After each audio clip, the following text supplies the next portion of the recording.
Hello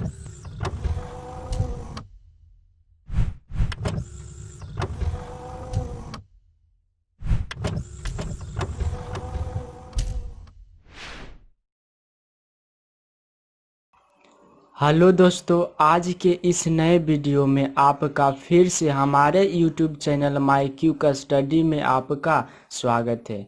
आज हम लोग पढ़ने वाले हैं क्लास 10th का चैप्टर 11, जिसका नाम है human I and colourful world. इसमें कुछ इम्पोर्टेंट ऑब्जेक्टिव क्वेश्चन को आज देखेंगे जो बोर्ड परीक्षा 2021 में आने वाला है। चलिए इसको स्टार्ट करते हैं।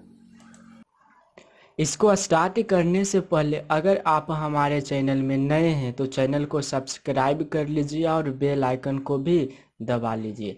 चलिए, इसमें फर्स्ट क्वेश्चन कहता कि किसी वस्तु का प्रतिबिंब नेत्र के किस भाग पर बनता है। यहाँ बताना है कि किसी भी वस्तु का जो इमेज होता वह ह्यूमन आइज अर्थात मानव नेत्र में कहाँ बनता है, उसका प्रतिबिंब। ऑप्शन देते हैं आपको, 4 ऑप्शन मिलता है। पहला कॉर्निया, दूसरा रेटिना या दृष्टिपटल, तीसरा पुतली और चौथा आइरिस। इस क्वेश्चन को समझने के लिए या बताने के लिए आंसर आपको 5 सेकेंड का टाइम भी मिलेगा। चलिए,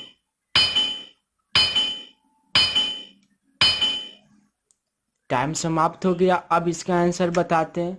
आंसर रेटिना या दृष्टिपटल। किसी भी वस्तु का जो इमेज होता वह मानव नेत्र में रेटिना पर बनता और रेटिना को ही हम बोलते हैं दृष्टिपटल। चलिए नेक्स्ट क्वेश्चन की ओर देखते हैं।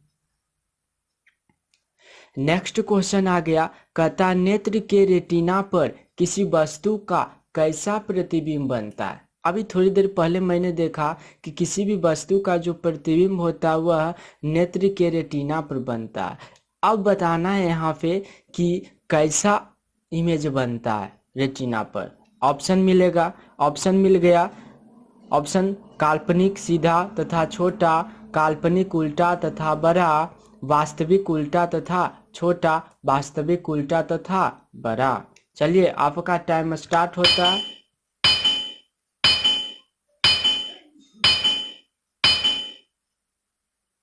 चलिए, इसका जो करेक्ट आंसर होगा वह वास्तविक उल्टा तथा छोटा। यहाँ समझना है कि रेटिना पर जो इमेज बनता है वह वास्तविक रूप से बनता है, वास्तविक। और क्या होता, अगर वस्तु सीधा है तो इमेज बनता है उसका उल्टा, और कैसा तो वस्तु से बहुत बहुत बहुत छोटा। चलिए अगले क्वेश्चन की ओर बढ़ते। अगला क्वेश्चन आप देख पा रहे होंगे कि एक प्रिज्म कितने सतहों से घिरा रहता है। एक प्रिज्म जो होता है वह कितने सतहों से घिरा रहता है। ऑप्शन देखिए 6, 5, 4, 3। आपका टाइम स्टार्ट होता है।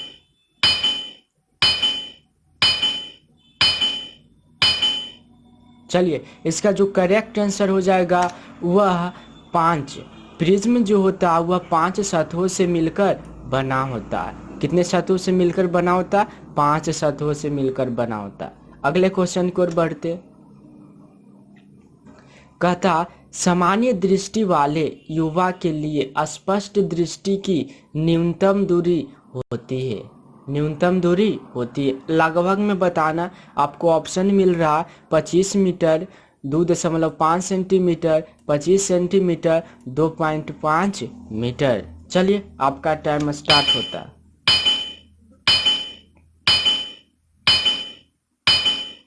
चलिए, इसका जो करेक्ट आंसर होगा वह 25 सेंटीमीटर होगा। 25 सेंटीमीटर होगा। सामान्य दृष्टि वाले युवा के लिए जो होता स्पष्ट दृष्टि की न्यूनतम दूरी, जिसको नज़दीक नियर पॉइंट बताए थे चैप्टर में, वह कितना होता है?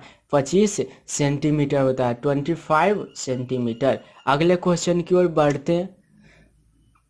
क्वेश्चन नंबर 5 आप देख पा रहे होंगे कि सामान्य नेत्र अधिकतम कितनी दूरी तक की वस्तुओं को साफ साफ देख सकता है। यहाँ बताना है कि अधिकतम कितनी दूरी तक की वस्तुओं को हम साफ साफ देख सकते हैं।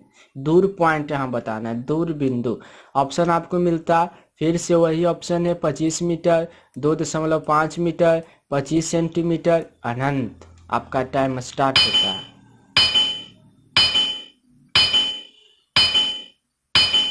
चलिए, इसका जो करेक्ट आंसर हो जाएगा वह अनंत हो जाएगा। एक स्वस्थ आंख जो होता है, नेत्र होता है, स्वस्थ होता है, वह अधिकतम कितनी दूरी तक देख सकता है? तो अनंत तक वह देख सकता है। दूर की बात किया जाए तो अनंत, अगर नजदीक की बात किया जाए तो 25 सेंटीमीटर। ये याद रखना है। एक क्वेश्चन को करने के लिए आपको 5 सेकेंड का टाइम मिलता है। चलिए अगले क्वेश्चन की ओर बढ़ते हैं। क्वेश्चन नंबर 6 आप देख पा रहे होंगे कि नेत्र लेंस की फोकस दूरी कम हो जाने से कौन सा दृष्टि दोष होता है। यहाँ पे बताना है कि नेत्र लेंस की जो फोकस दूरी होता है वह कम हो जाएगा तो कौन सा दृष्टि दोष उत्पन्न होगा, कौन सा दृष्टि दोष उत्पन्न होगा। चलिए आपको ऑप्शन भी मिलेगा, निकट दृष्टि दोष, दूर दृष्टि दोष, जरा दूरदर्शिता, इनमें से कोई नहीं। इसका जो करेक्ट आंसर होगा वह आपको बताना है।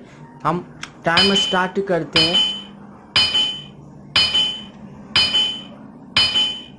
चलिए आपका टाइम समाप्त हुआ। इसका जो करेक्ट आंसर होगा वह निकट दृष्टि दोष। जी हाँ, कह रहा नेत्र लेंस की फोकस दूरी जो है वह कम हो जाएगा तो कौन सा दृष्टि दोष उत्पन्न होगा? तो निकट दृष्टि दोष। अगर यहाँ क्वेश्चन को थोड़ा सा चेंज करता, यहाँ कम के जगह बढ़ा देता तो कौन सा हो जाएगा? दूर दृष्टि दोष। चलिए आगे बढ़ते। क्वेश्चन नंबर 7 करा निकट दृष्टि दोष का उपचार किस प्रकार के लेंस से किया जाता है। हम आपको ऑप्शन भी देंगे, अभिसारी लेंस, अपसारी लेंस, उत्तल लेंस, बायफोकल लेंस। चलिए आपका टाइम स्टार्ट होता है।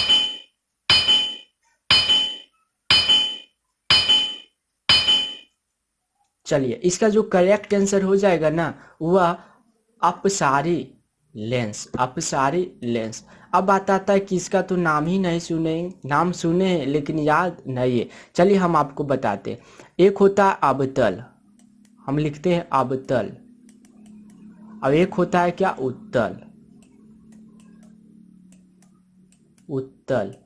चलिए हम बात करते हैं अवतल। अवतल लेंस से क्या इसको हम बोलते हैं, बोल सकते हैं इसको डाइवर्जिंग लेंस। अवतल लेंस को हम बताए थे चैप्टर में कि इसको हम बोलते हैं डाइवर्जिंग लेंस।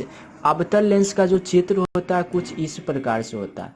अब इसमें जितना भी लाइट रे जाता है, जितना भी लाइट रे जाता है, सिर्फ प्रिंसिपल एक्सिस को छोड़कर सबको क्या कर देता है? यह फैला देता है। और इसी को हम बोले थे क्या? इसको बोलते हैं डाइवर्जिंग लेंस। और डाइवर्जिंग लेंस का हिंदी होता है अपसारी लेंस। अब बात आया समझ में। चलिए अब बात आया कि उत्तल, उत्तल लेंस को हम बोले थे कन्वर्जिंग लेंस, कन्वर्जिंग लेंस। ये क्या करता?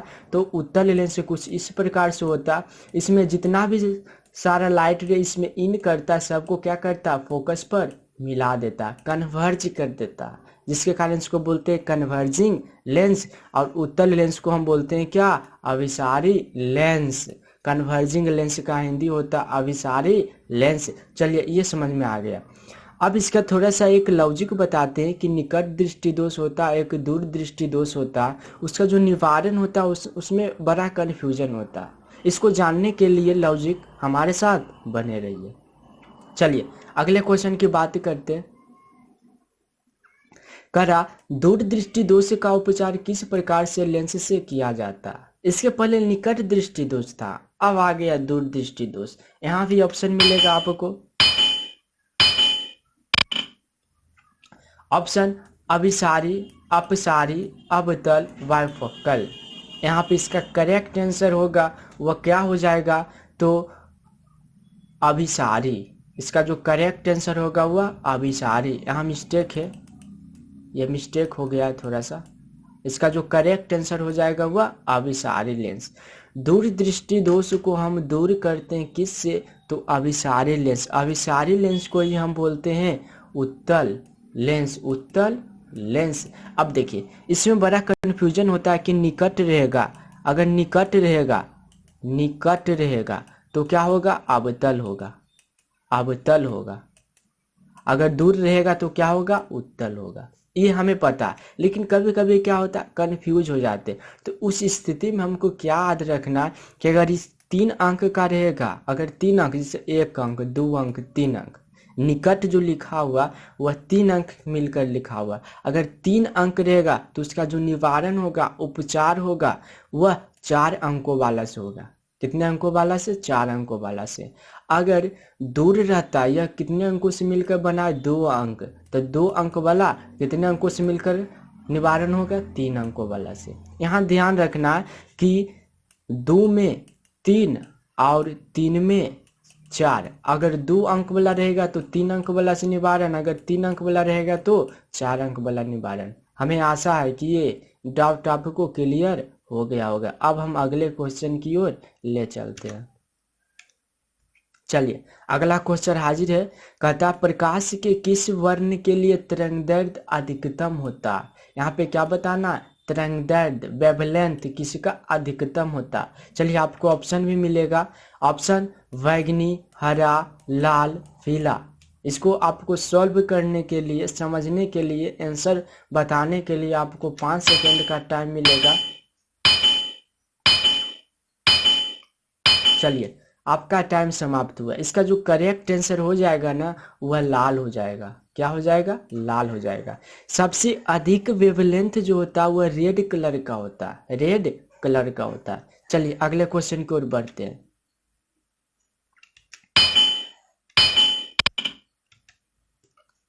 अगला क्वेश्चन आप देख पा रहे होंगे कि प्रकाश के किस वर्ण के लिए तरंगदैर्घ्य सबसे कम होता है। वहां पे सबसे अधिक तरंगदैर्घ्य अधिकतम पूछ रहा था, लेकिन यहाँ पूछ रहा है सबसे कम, तो किसका हो जाएगा, बैगनी कलर का हो जाएगा। किसका हो जाएगा, बैगनी कलर का। नेक्स्ट क्वेश्चन की बात करते हैं। क्वेश्चन नंबर 11 आप देख पा रहे होंगे कि कर रहा प्रकाश के किस वर्ण के लिए तरंगदैर्घ्य सबसे अधिक होता है, सबसे अधिक होता है। यहाँ पे बताना है कि किस वर्ण का जो वेवलेंथ होता है वह अधिकतम होता है या सबसे अधिक होता है। ऑप्शन आपको मिलेगा। ऑप्शन देख पा रहे होंगे, बैगनी, हरा, लाल, पीला। इसका जो करेक्ट आंसर होगा वह लाल। क्या हो जाएगा, लाल। चलिए अगले क्वेश्चन की बात करते हैं। अगला क्वेश्चन आप देख पा रहे होंगे कि नेत्र के किस दोष को दूर करने के लिए अवतल लेंस का प्रयोग किया जाता है। अवतल लेंस का प्रयोग किया जाता है। सबसे पहले पीछे वाले क्वेश्चन को फिर से एक मत रिवाइज कर लेते हैं। इसमें कर रहा कि प्रकाश के किस वर्ण का जो वेवलेंथ होता है सबसे अधिक होता है। यहाँ एक हम आपको लॉजिक बताएंगे। लॉजिक में देखना है क्या कि जैसे कि ये इस प्रकार से क्या होता है, प्रिज्म होता है। इसको समझना, ये लाइट रे इन करता है, इन करने के बाद क्या होता है, 7 रंगों में विभक्त हो जाता है, जिसको हम क्या करते हैं, एक स्पेक्ट्रम पर प्राप्त करते हैं। ये 7 रंगों का एक क्रम होता है जिसको लिखते हैं VIB G/OR। इसका क्रम क्या है, VIB G/OR। चलिए इसको हम लिख लेते हैं। इसके बीच में टोटल कलर हो जाएगा। सबसे नीचे क्या है, V है तो V ले लिए, सबसे ऊपर क्या R है, R ले लिए। चलिए अब बात करते हैं। ये जो लाइट रे है ये जाना चाहिए इस तरह से सीधा, लेकिन क्या हुआ, इस प्रकार से मुड़ गया। क्यों, क्योंकि प्रिज्म से होकर गुजर रहा है। तो सबसे इसको जो होता है, ये जो हो रहा है इतना मुड़ने, ये मुड़ने की क्रिया को बोलते हैं विचलन। क्या बोलते हैं, विचलन, डिविएशन। तो रेड कलर की बात किया जाए तो इतना डिविएशन हो रहा है, लेकिन वट अगर वायलेट कलर की बात किया जाए तो उससे दोगुना भी डिविएशन हो रहा है। अर्थात यहाँ से पता चलता है कि जो विचलन होता है सबसे कम होता है किसका, लाल का होता है, और सबसे अधिक किसका होता है, वायलेट कलर का होता है। ये समझ में आया। चलिए अब बात करते हैं। यहाँ पे समझना कि जिसका तरंगदैर्घ्य सबसे अधिक होगा उसका विचलन सबसे कम होगा। अपोजिट जाना, जैसा कि आप देख सकते, सबसे कम विचलन किसका, रेड का, तो सबसे अधिक तरंगदैर्घ्य किसका, तो रेड का। सबसे कम तरंगदैर्घ्य किसका, तो बैगनी का, तो सबसे ज्यादा विचलन किसका, तो वैगनिका। दोनों क्या एक दूसरे से अपोजिट होता है। चलिए अब अगले क्वेश्चन की बात करते हैं। अगला क्वेश्चन हमारा ये था कि नेत्र के किस दोष को दूर करने के लिए अवतल लेंस का प्रयोग किया जाता। हमने आपको बताया 3 अंक वाला का जो निवारण होगा वह 4 अंक से और 2 अंक वाला का निवारण 3 अंक से। तो इसमें 4 अंक है अर्थात इससे जो निवारण होगा वह 3 अंक वाला होगा। चलिए हम ऑप्शन में ढूंढने की कोशिश करेंगे। निकट, देखिए मिल गया। इसका जो करेक्ट आंसर हो जाएगा वह निकट दृष्टि दोष। अगले क्वेश्चन की बात करते हैं। कहता नेत्र के किस दोष को दूर करने के लिए उत्तल लेंस का प्रयोग किया जाता है। ये देखिए 3 अंक वाला आ गया, तो इसका निवारण किससे होगा? 2 अंक। देखिए इसका जो करेक्ट आंसर हो जाएगा वह दूरदृष्टि दोष। चलिए अगले क्वेश्चन की बात करते हैं। कहता है आंख व्यवहार करता, आंख व्यवहार करता। हम आपको ऑप्शन भी देंगे, अवतल दर्पण की तरह, उत्तल लेंस की तरह, समतल दर्पण की तरह, अवतल लेंस की तरह। चलिए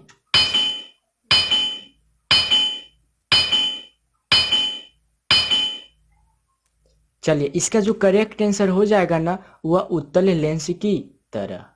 जो हमारा आई है, आँख है, वह व्यवहार करता है कैसा? उत्तल लेंस की तरह, क्योंकि इसका इसमें जो इमेज बनता है उत्तल लेंस की तरह क्या बनता है? छोटा बनता है, छोटा बनता है। चलिए अगले क्वेश्चन की ओर बढ़ते हैं। अगला क्वेश्चन आप देख पा रहे होंगे कि नेत्र के किस दोष को दूर करने के लिए बाइफोकल लेंस का प्रयोग किया जाता है। देखिए हमने आपको 4 प्रकार के ह्यूमन डिजीज बताए, ह्यूमन आई में डिफेक्ट बताएं। पहला क्या? निकट दृष्टि दोष था।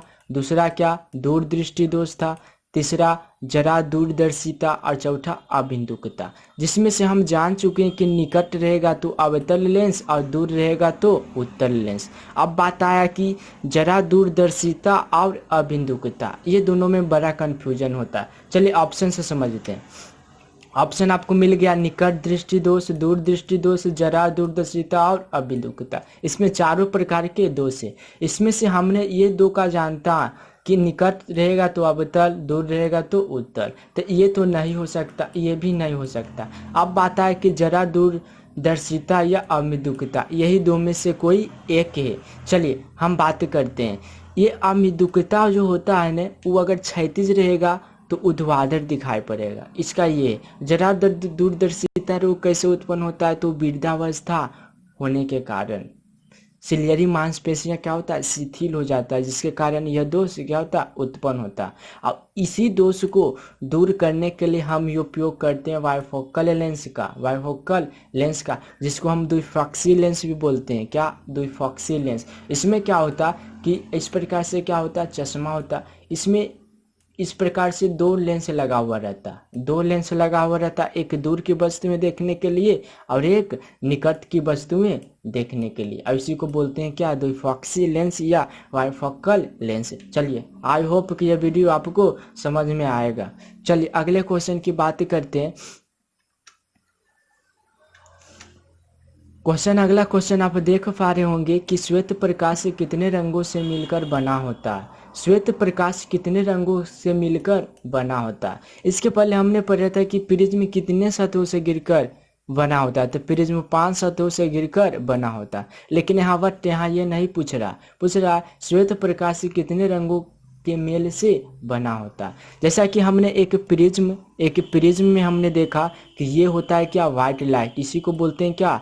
श्वेत प्रकाश। जब इसको प्रिज्म से गुजारते हैं तो कितने रंगों में बट जाता?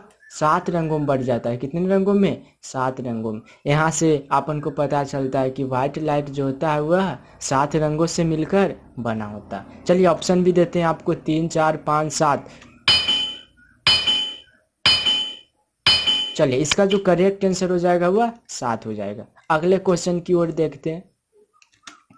आप देख पा रहे होंगे क्वेश्चन नंबर 17 कि श्वेत प्रकाश का अवयवी रंगों में टूटने की क्रिया को क्या कहते हैं। हम आपको ऑप्शन भी देंगे, टूटना, अपवर्तन, परावर्तन, वर्ण विक्षेपन। Time start.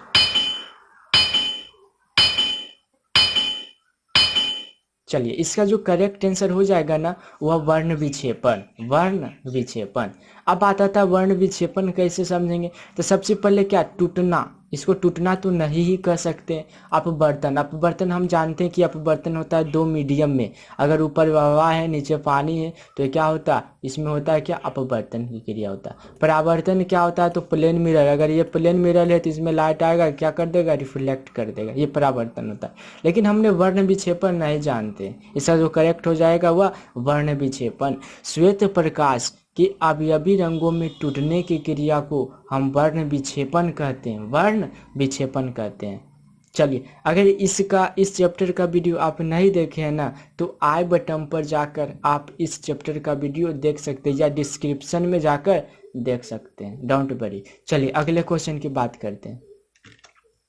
क्वेश्चन नंबर 18, प्रकाश के किस वर्ण के लिए विचलन अधिकतम होता है। जस्ट कुछ देर पहले ही बात किए थे विचलन, डिविएशन पर। ऑप्शन भी मिलेगा आपको, बैंगनी, हरा, लाल, पीला। इसका जो करेक्ट आंसर हो जाएगा ना वह बैंगनी। चलिए फिर से इसको रिवीजन कर लेते हैं।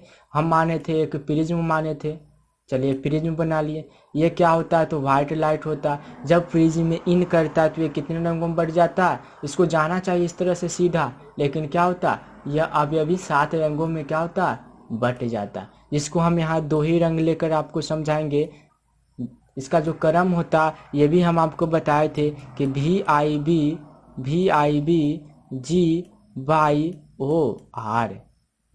भिव गियोर। चलिए यहाँ ये क्या लाइट इन किया, ये लाइट रे को किस प्रकार जाना चाहिए, सीधा, क्योंकि हम जानते हैं कि सनलाइट जो होता है वो हमेशा सीधा में चलता है। इसको जाना चाहिए इस तरह से सीधा, लेकिन क्या हुआ, प्रिज्म में इन करने के कारण ये इस प्रकार से मुड़ गया। अब ये जो मुड़ा, ये लाइट कौन सा था, रेड कलर का था, ये वायलेट कलर का था। इसी को बोलते हैं, मुड़ने की क्रिया को हम बोलते हैं विचलन। अगर रेड कलर की बात किया जाए तो इतना विचलन हो रहा, अगर वायलेट कलर की बात किया जाए तो इतना विचलन हो रहा है। यहाँ से पता चलता है कि सबसे अधिक विचलन जो हो रहा वह वायलेट कलर का हो रहा है, वायलेट कलर का हो रहा है। चलिए अगले क्वेश्चन की ओर बढ़ते हैं। कह रहा कि प्रकाश के किस वर्ण के लिए विचलन सबसे कम होता है। जस्ट पहले ही पढ़े थे, क्या हो जाएगा इसका आंसर, लाल। चलिए अगले क्वेश्चन की ओर बढ़ते हैं। कहता नेत्र के किस दोष को दूर करने के लिए बेलनाकार लेंस का प्रयोग किया जाता। हमने निकट पढ़ा, दूर पढ़ा, जरा दूरदर्शिता पढ़ा, लेकिन हम बिंदुकता नहीं पढ़ा। जस्ट इसका जो करेक्ट आंसर हो जाएगा वह अबिंदुकता। इसको कभी कभी इंग्लिश में भी लिख देता, अस्टिग्मेटिज्म लिख देगा, इंग्लिश शब्द को हिंदी में लिख देगा अस्टिग्मेटिज्म, इसलिए कंफ्यूजन होना नहीं है। हम हिंदी के साथ इंग्लिश को भी हम याद रखेंगे। बेलनाकार लेंस जो होता है, सिलेंडरी लेंस जो होता है, उसी का उपयोग करते हैं किस दोष को दूर करने के लिए, तो अबिंदुकता, अस्टिग्मेटिज्म का दूर करने के लिए हम उपयोग करते हैं। चलिए आज के इस वीडियो में इतना ही, इसके आगे एक नए वीडियो लेकर आएंगे। अगर ये वीडियो आपको पसंद आए तो चैनल को कर दीजिए सब्सक्राइब और बेल आइकन को भी दबा दीजिए, जिससे आपको लेटेस्ट वीडियो का नोटिफिकेशन मिलता रहे।